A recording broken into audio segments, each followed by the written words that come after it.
De volta com as últimas informações do Fluminense nesta sexta-feira aqui no canal do Lessa. Temperatura caindo no Rio de Janeiro. Parece que o inverno veio para ficar de vez. Eu confesso, não sei você, mas eu gosto. É bom curtir um friozinho também, uma temperatura mais amena, mais tranquila.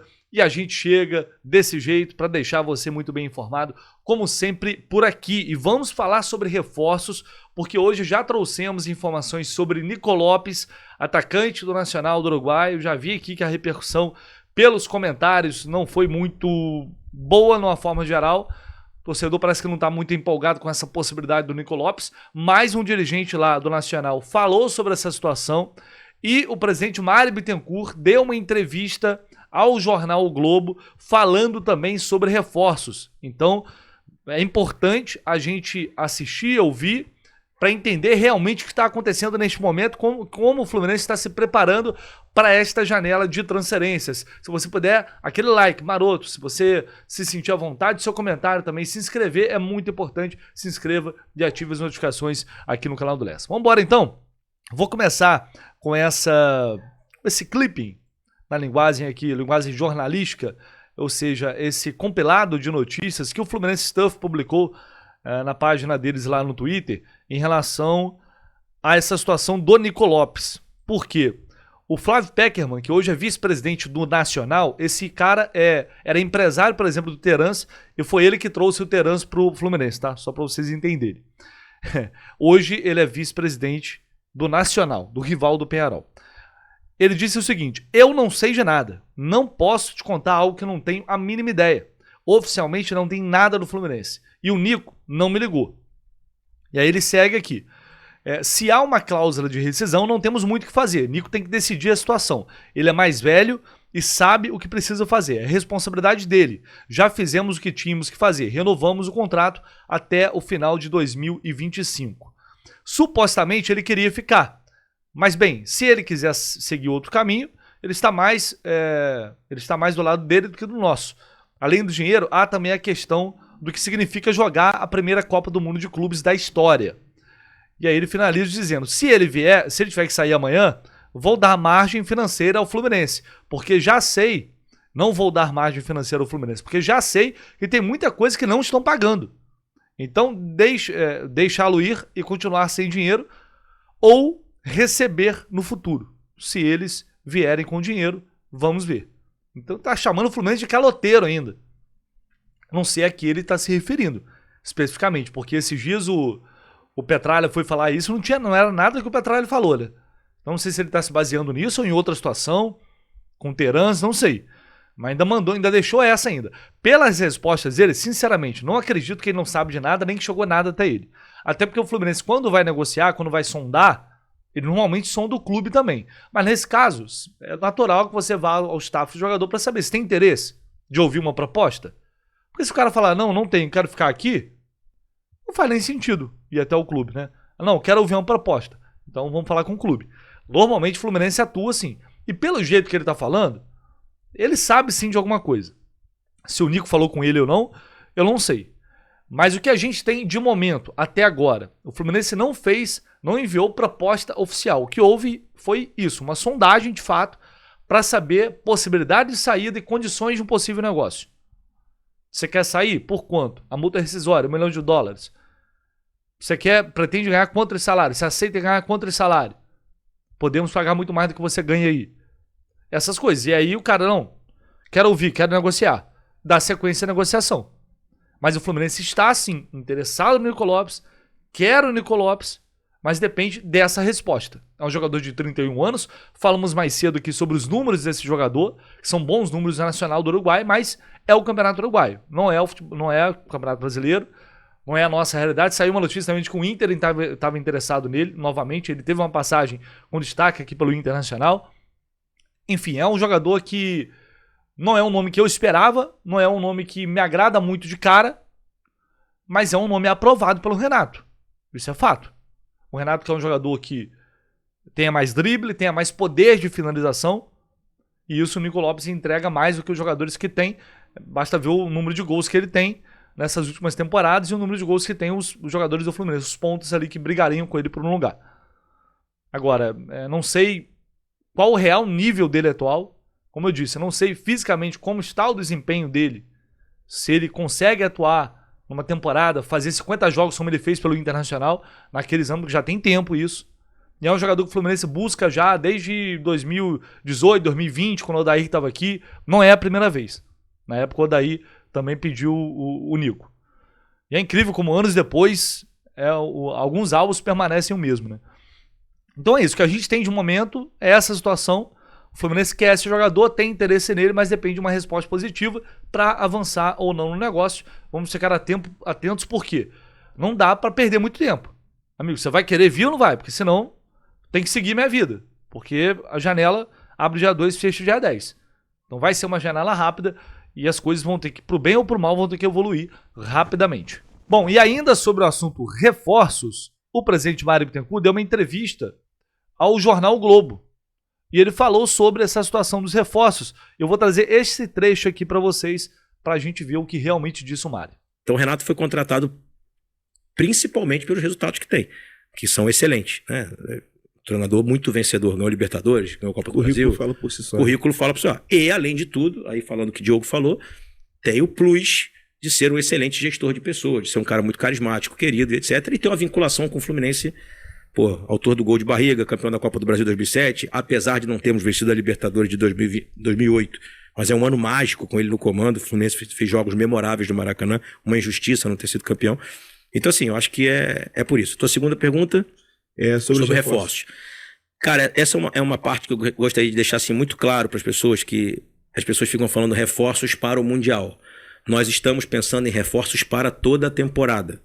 Não seria honesto de nossa parte, não seria inteligente de nossa parte, né? E nem seria profissional de nossa parte que nós estivéssemos pensando somente em reforços para o Mundial. E por que digo isso?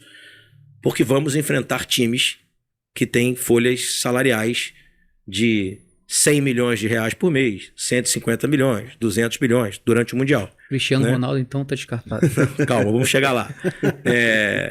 Não significa que nós não possamos, aí porque vocês já conhecem, eu sei que vocês acompanham o trabalho da gestão, vocês sabem que uma das coisas que eu valorizo muito é a questão da marca do clube, de internacionalizar a marca, de trazer jogadores grandiosos, como a gente trouxe Fred, Marcelo, Thiago Silva, Felipe Melo, Fábio, jogadores que além de entregarem no campo, pode potencializar a marca do Fluminense. Isso é uma coisa.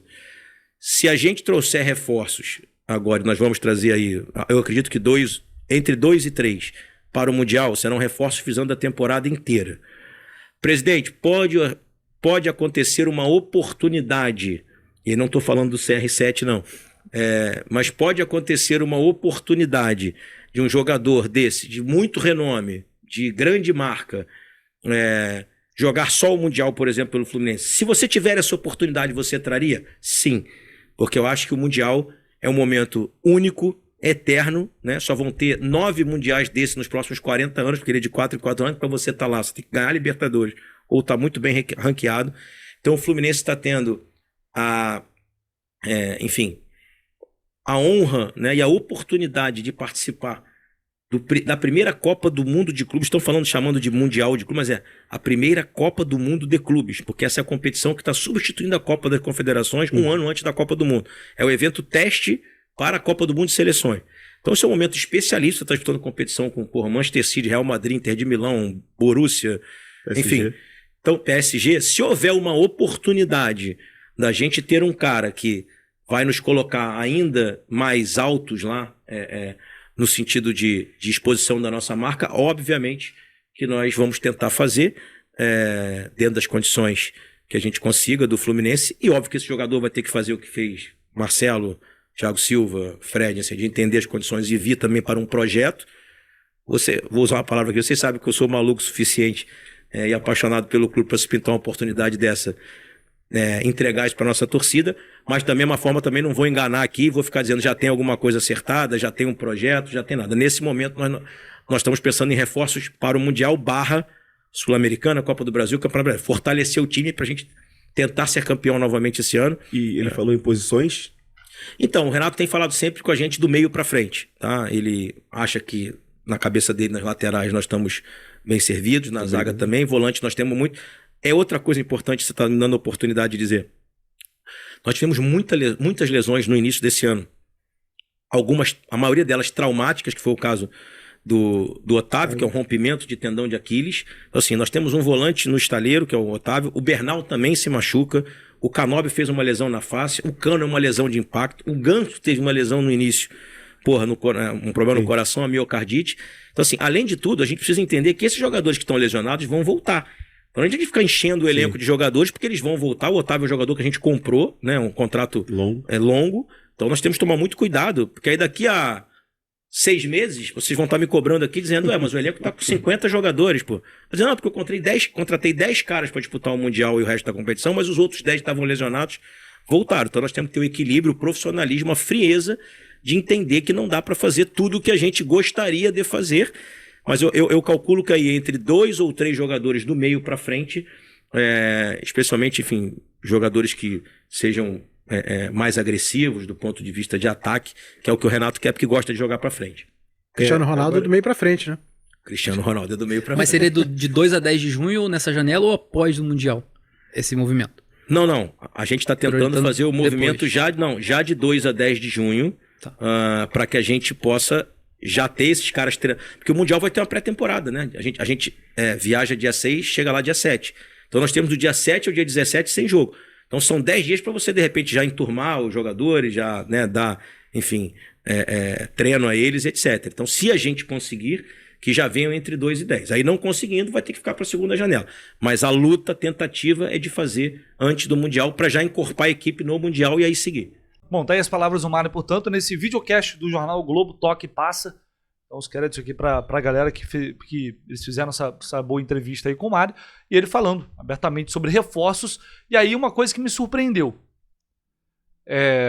Ele disse que o Renato está satisfeito com a zaga. E aí eu discordo muito, que é algo que a gente vem debatendo aqui. Acho que é muito importante trazer mais um zagueiro.